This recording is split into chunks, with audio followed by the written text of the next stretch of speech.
This is a Red Raider Coaches Show. I'm your host, Shane Bennett. I'm here with Coach Cofer. We're going to talk a little bit about previous week's game against Long County. We're going to talk about the off week and what we're doing this week, and then we'll talk about the next week with Bryan County.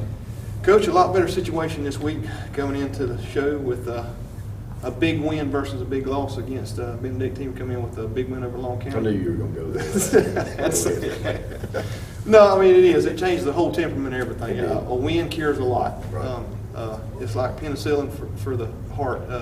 What do you say the demeanor of the boys are this week with that win and how things are going? In open weeks, usually sometimes hard to keep everybody focused. What's going this way so far? Well, I mean, if you go back to us preparing for Long, I thought last week was good. So the attitude going back to even last week before we played Long County was good, even after a bad loss to Benedictine. But I think other coaches know that too. You're talking about Coach Flott from Long County said y'all played a heck of a schedule so far, and we have.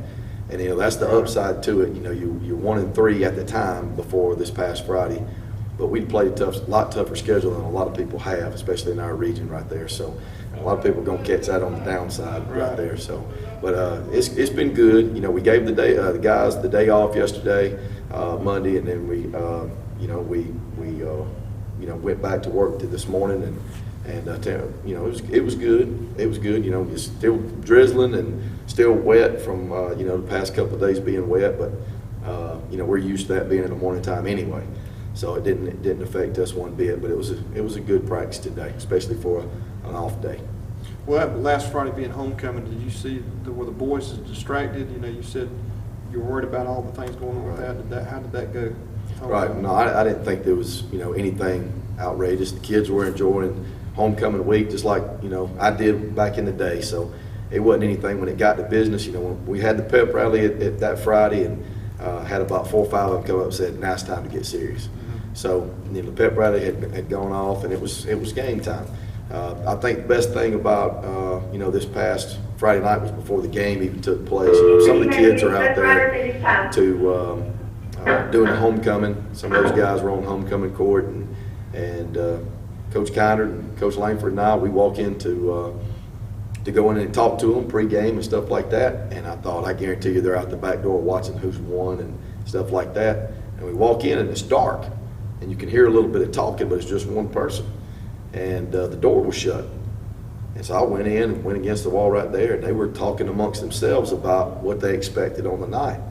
And it was, they took turns doing that. And that's better than any coach pregame speech that you can do once the kids can handle it themselves. And they had the door shut, and that was a positive right there. And they said 1 or 2 other things, and there wasn't anything for us to say. I mean, it needed to end right there. And the coaches walked out. They broke it down. We were ready to go. And it was a good night that they took that, on their own shoulders. That's a big step for this crew. It is. And leadership on this team. Especially we always give a shout out for the church, and at First Baptist always does a breakfast. Man, love that breakfast that they do us. All those gentlemen that get up and cook breakfast. First Baptist Church in Alma every Friday morning. It's a great way to start Friday mornings right there. It's a good tradition to have right there also. And then Douglas Chapel, Friday afternoon feeding us. Dr. Clay Carter speaking to us. We want to tell him thank you very much for taking time out of his day to go do that also. And I wanted to throw a shout out, if I could, to Eric's Chinese. Mr. Eric does a fine job, good food there, and he's taking care of me pretty well too. And it's just a good time. I go over there, after school sometimes or after a workout, and I hit Eric's over there, and he's got some good food. So if you can, go over there to Eric's Chinese and get you some good food over there from Eric. All right, Coach. Going into off week here, do we got many injuries that we're still dealing with? Just normal this time of year injuries? Right. Past couple of weeks, we've had about 5 or 6 out. I think it got down to 4 this past week, but we still got some of those guys that are out. We got Demetrius Williams back at practice today for the first time in 2 weeks, which is a big positive. Demetrius was, I think, at the time leading us in tackles, just speed and played aggressive, and he's played lights out every game. So it's good to get Demetrius back at practice where he's actually in pads and not just sitting on the sideline. Got Dylan Miles back today, practicing full speed and pads. Good to have Dylan back right there also. Got Trent Hardy out right now. Brody Fitchett out right now. Don't know how long it's going to be. Trent had a MRI today. That's where he was this morning, so he missed practice this morning to go get that done. Hopefully we'll find out something Thursday or Friday for sure on him, but he's walking without his brace today. Hopefully it's just an old bum knee right there that he got hit on, so we'll find that out. But it'd be nice to have all the manpower back in time to play, Brian. I'm glad the off week happened now, so it's a good time to recuperate, have a win, right before that off week right there, and then go into an off week, trying to get everybody back. Maybe at least by next week we can have all those guys back and be at full speed. Yeah, because we're deep in the teeth of the region right now. Right. It was good to have Inicio back, our big man back. Yeah, big man. And that sucker played more than he was supposed to. He was going to be a no-go. I'm just going to go ahead and tell you.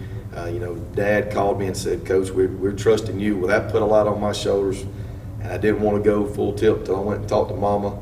Mama did the same thing to me, and I just turned around to big man. I said, if you get me killed by these Mama and Daddy, I'm going to kill you. So he played a lot more than I was expecting him to, and that sucker's going in and out on defense and offense, but did some good things. Had an interception, right.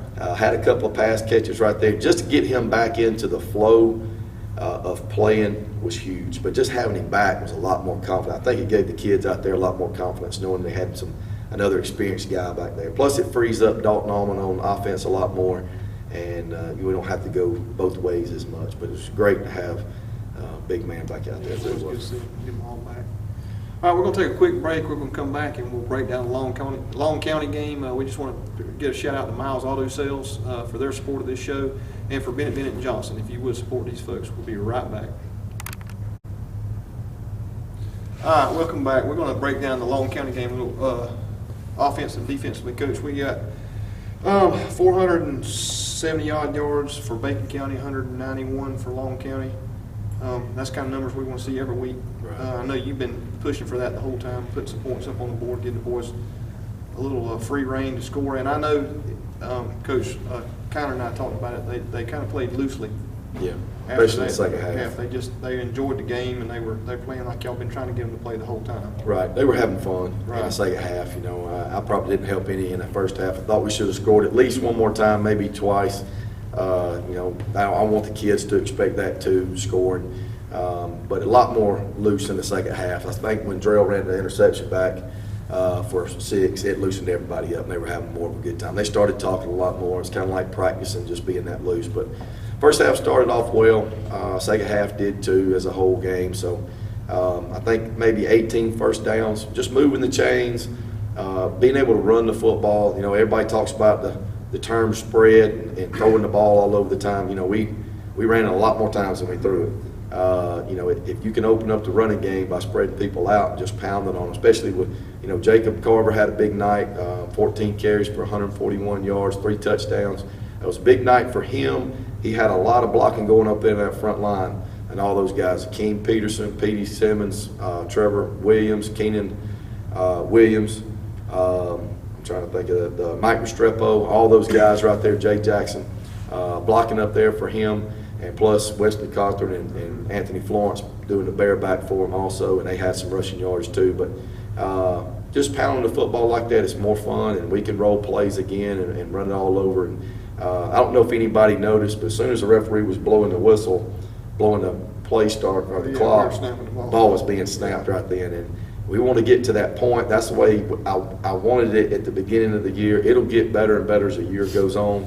But I thought Aubrey and Drell timed it well. We did get a penalty for snapping it too quick one time. That's not their fault. That's mine. The kids are just getting into the flow right there. But we want that referee to blow that whistle as quick as we can. So we were wearing them out a little bit. I think had 70 plays. That's the most plays we've had. I thought actually we probably had more than that. But that's what we're trying to do and wear them down. I thought the defense played well, made some tackles. We gave up some runs here and there.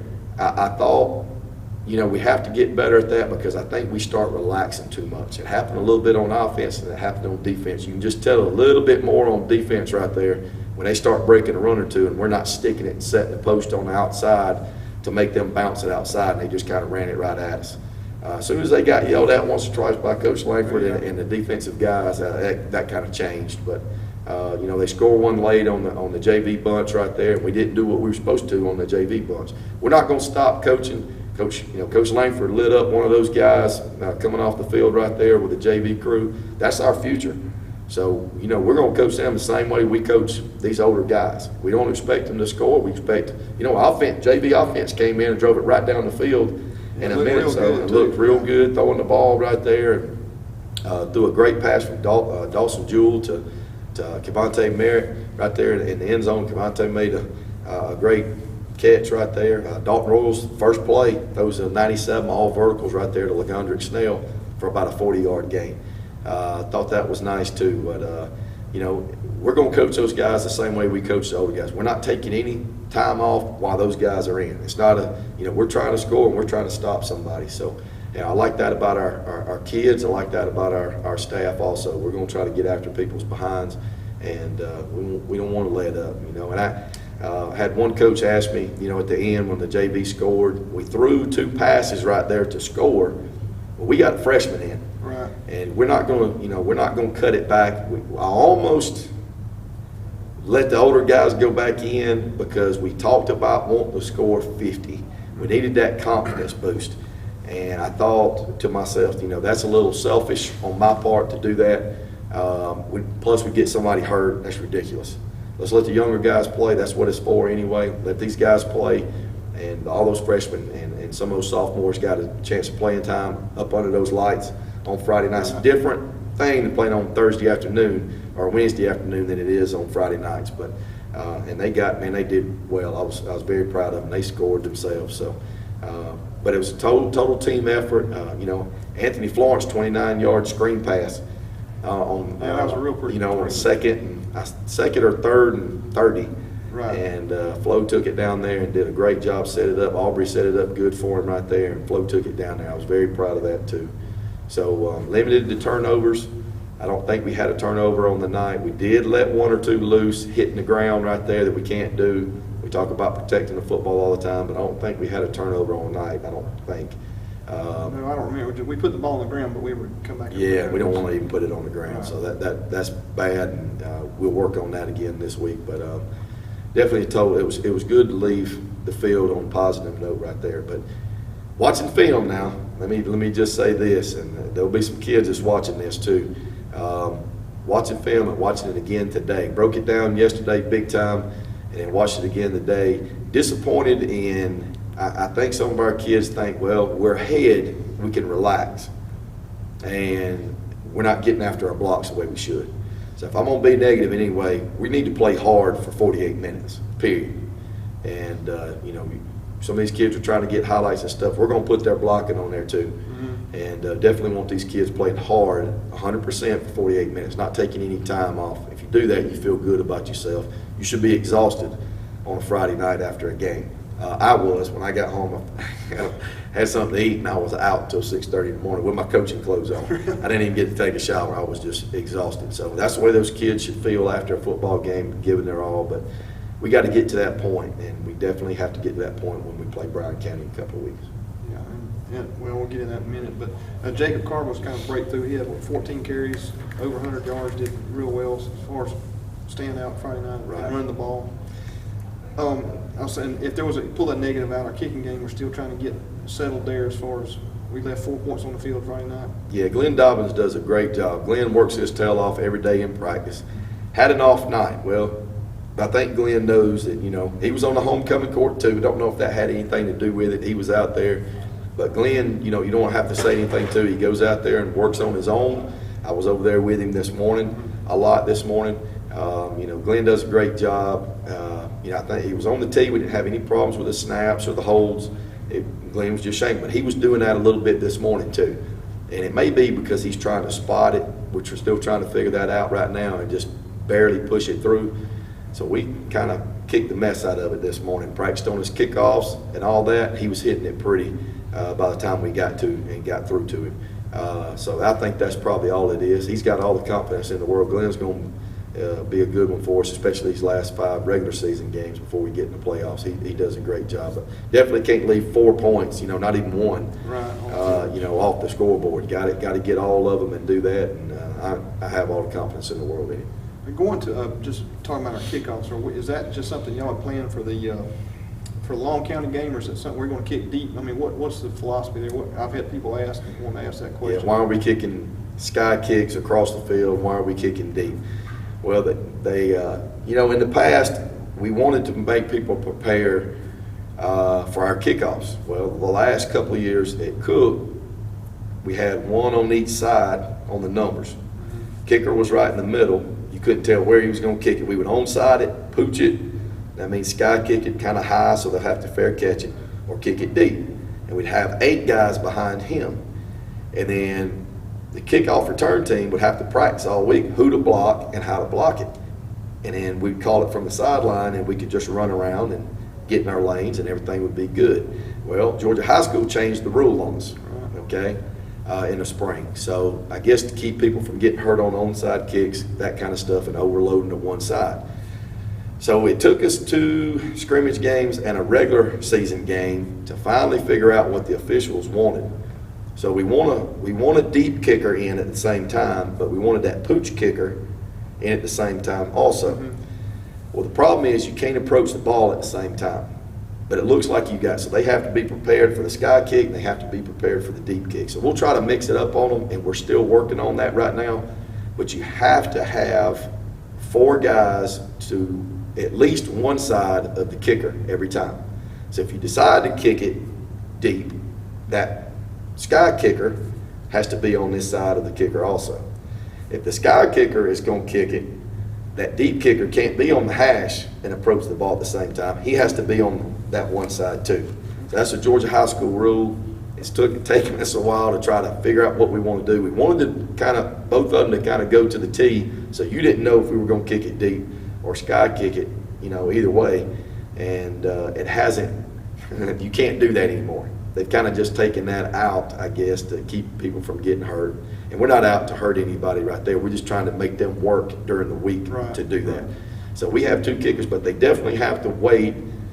You can put your best returner deep, or you can put your best returner over there to the sky kick. So it just depends. We're just trying to keep people guessing where we're going to do it, and we can onside it too.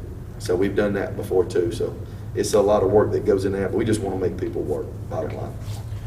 All right, we're going to take a quick break. We're going to come down and talk about the Bryan County game and what we got coming up Friday week, not this Friday, but Friday week, and then what they're planning on doing, their plans for the rest of this off week. We'll be right back. All right, Coach, Bryan County coming up in 2 weeks. Are you practicing off week, or is everything Bryan County? Or I know you stay one game at a time. Right. We talked a little bit before the show. So this week you're just like you're doing next week, but you're just going to have 2 weeks of it. Is that what the practice is? Yeah, it's all Bryan County. Sometimes, you'll work on yourself and you'll do other drills and you kind of take it lighter. Some teams can do that right there. We're taking all our time to Bryan County. Bryan does some things that's a little bit different that we hadn't seen the whole year. Kind of like our horseman package, they'll do the same thing and try to run it downhill at people. They do it a little bit different than we do, but we're prepared for it, I think. As far as lining up, but we want to go over it. And if we don't like some certain looks or matchups that we'll do, this is the week to do it, and then we get it all next week. So that's the good thing about an off week. You get 2 weeks to prepare. Of course, they get 2 weeks to prepare for us too. Right. And they just took a butt tail whooping to the Benedictine. So, and I hear Coach Wilson's not very happy about the way his kids played. So he's probably being pretty hard on them this week, trying to get their confidence back up to play us. So, but yeah, we're all Bryan County right there, and we'll give them Friday off. I think some of them are going to go to the Vidalia game to watch them in Long County, to do that. But Bryan's off this week, so they'll be scouting too. But definitely just want to give them some time off. We need to let some kids heal. We are kind of beat up. Jacob Carver's got a bad shoulder. It may come to this next week where if he comes out with a dead shoulder again, or he even, looks like it, we're going to take his pads off and do that. And, mom and the family don't want him beat up. Jacob's can have a future in this sport right here. So, we want to win, and we want to use Jacob Carver, but we don't want to use it where it messes him up for his future. Yeah. So, but definitely getting ready for that. Special teams wise too. This is a big game for one of our coaches, Coach Matt Wilson, who coaches defensive line and the running backs and the special teams with Coach Williams. His dad, Mark Wilson is the head coach at Bryan County. So this is a kind of special game for him. You know, I played against my dad in high school, but I never coached against him. I can imagine what, you know, Coach Matt Wilson's feeling this week, especially next Friday, and his dad's feeling too, you know, going son against dad right there. So that'll be a special game for them also, but we definitely got to take it. So.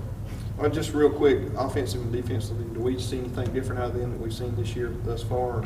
Defensively, 4-4. We've been seeing that the past 3 weeks, basically. You know, we'll see that again. They may show us a different look when it's 3rd and long, kind of like what Benedictine did, a 3-4 with a, you know, deep safeties right there. But for the most part, a 4-4 defense, cover 3. That's just 3 deep. Offensively, it's like our horseman package. What I mean by the horseman package is 4 horsemen, kind of like the old Notre Dame box back in the day. You got 2 split out wide. It's kind of when Drell comes back to quarterback, and you got Carver in there, Wesley Cothran, and Anthony Florence all back there together. Used to have Trent Hardy back there also as a big blocking back. But kind of like that, they bring their blocking backs back a little bit. They'll run a speed option. They run the lead and the power. But most of their stuff is downhill right at you, and they stay in that formation, probably 80% of the time. That's probably 80% of their offense is doing that. So we've got to be able to pressure them and do some things different in the secondary to stop them. But we definitely have to stop the run right here. You know, I'm kind of happy about ours. Drell threw a touchdown pass to Tron right there. You know, we're on the 1 yard line and have 2 motion penalties in a row. Needless to say, they got a little talking to after a timeout after that. But Drell throws a touchdown pass to Tron right there to get it. I think we can throw better out of it. But here's the thing is when you run it as much as Bryan County does, that opens up the opportunity for play action because our kids, you know, 16-year-old kid's he's going to do what he's told, but sometimes he's going to think he's going to do it on his own. And he's going to fly up in there and he's going to let a receiver go right by him. So we have to be disciplined football team about that kind of stuff also and just put our kids in the right spot. Well, just a side note on Drell, I guess he wanted to throw that touchdown pass because he got ran down from behind on that one play. Gave him a hard time about that. Yeah, he did. I tell you what, that's probably one of the best moves, just complimenting Drell right there. He's done it once or twice. I think he did it against Cairo one time. He does this spinning turnaround 180 right there, and he did a great job. I say 180, 360, excuse me. And did it right there on the run and never slowed down. And thought we had a block right there, but the kid caught him. And, that was the same kid that was on the magazine cover with Drell from this summer. And so he's a standout also. But, yeah, had to give Drell a hard time, later on about it after it worn off. But definitely a great play by Drell, good throw by Aubrey right there, and ended up being good for us. All right, Coach. Well, we're going to cut off here, but y'all enjoy the week off. Hopefully everybody gets healthy this week and get right back at it. We'll be back next Monday with a look at the Bryan County game a little bit the week in advance. So stay tuned, and we want to again thank Miles Auto Sale, Bennett and Johnson for being our sponsors and making this possible. We'll be back next week.